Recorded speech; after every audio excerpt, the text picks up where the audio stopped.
ചിലപ്പോ തോന്നും ലണ്ടനൊക്കെ സ്വപ്നം കണ്ട് ഒരർത്ഥമില്ലെന്ന്.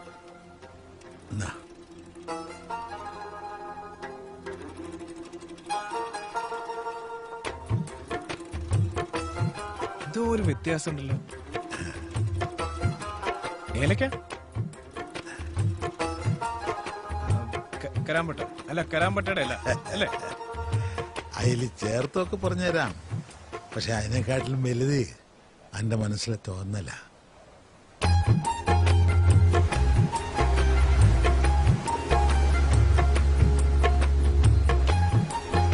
ഓരോ സുലൈമാനിയിലും ഒരിത്തിരി മുഹബത്ത് വേണം. അത് കുടിക്കുമ്പോ ലോകം ഇങ്ങനെ പതുക്കെയായി വന്ന് നിൽക്കണം.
നിങ്ങളുടെ മോഹത്തിന് കഥ പറഞ്ഞുതരോ?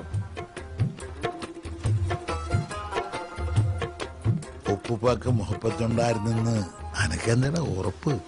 അത് സുലൈമാനി കുടിച്ചാൾക്കല്ലേ എന്റെ രുചി അറിയാവുള്ളൂ.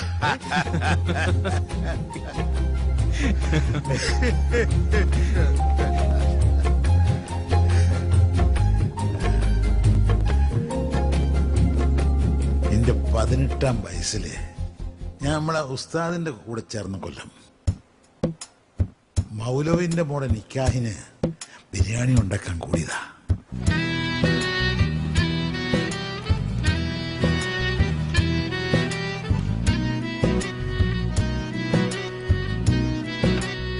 ബിരിയാണി ചെമ്പിന്ന് കണ്ണു തെറ്റിയപ്പോ ജനവാതിലൊരു ഹൂറിനെ കണ്ടു, കൂട്ടിലടിച്ച കിളിയെ പോലെ. വാതിലിൽ ആ വാതിലിൽ കാതോർത്തു നീ നിന്നില്ലേ, പാതിയിൽ പാടാത്തൊരാ തേനൂരിടും ഇശലായ. വാതിലിൽ ആ വാതിലിൽ കാതോർത്തു നീ നിന്നില്ലേ, പാതിയിൽ പാടാത്തൊരാ തേനൂരിടും ഇശലായി ഞാൻ. ചെഞ്ചുണ്ടിൽ ചെഞ്ചുണ്ടിൽ ചെഞ്ചുണ്ടിൽ ചേർന്നു, ചെഞ്ചുണ്ടിൽ ചെഞ്ചുണ്ടിൽ ചെഞ്ചുണ്ടിൽ ചേർന്നു. എന്റെ നെഞ്ചില് എന്തോ ഒന്ന് വല്ലാതെ പഠിക്കാൻ തുടങ്ങി.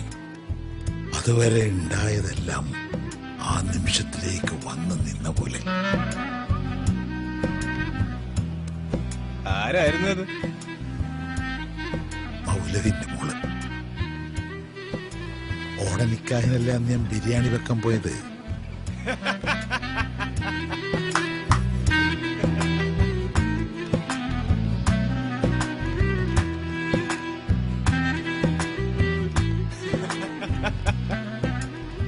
എന്നിട്ട് എന്തുണ്ടായി?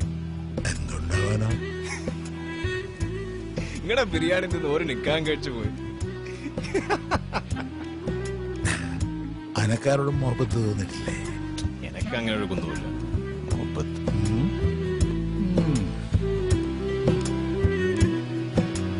കാണാൻ ഓരോ വഴി തേടി കാണും നേരം മിഴിമൂടി. ഓമലേ നിന്നീലയോ നാണമായി വഴുതിയിലയോ, പുന്നാരം ചൊരിയുമളവിലവളിളകി മറിയുമൊരു കടലായി. കിന്നാരം പറയുമഴകിലവളിലറിയുണരുമൊരു മഴയായി. കളിച്ചിരി നിറവുകൾ കണിമലരിതളുകൾ വിടരു പകരുമയില. ഉപ്പ ഏതായാലും ആ ഹൂറിനെ മനസ്സിന്ന് വിട്ടിട്ടില്ല. മോനെ ഫൈസി, എന്താ പപ്പ? ആ ഹൂറി ആരാണെന്നറിയോ? എന്റെ ഉമ്മ. വാതിലിൽ കാതോർത്തുനി നിന്നിലേ പാതിയിൽ പാടാത്തൊരാ തേനൂരിളു ഇശലായി ഞാൻ വാതിലിൽ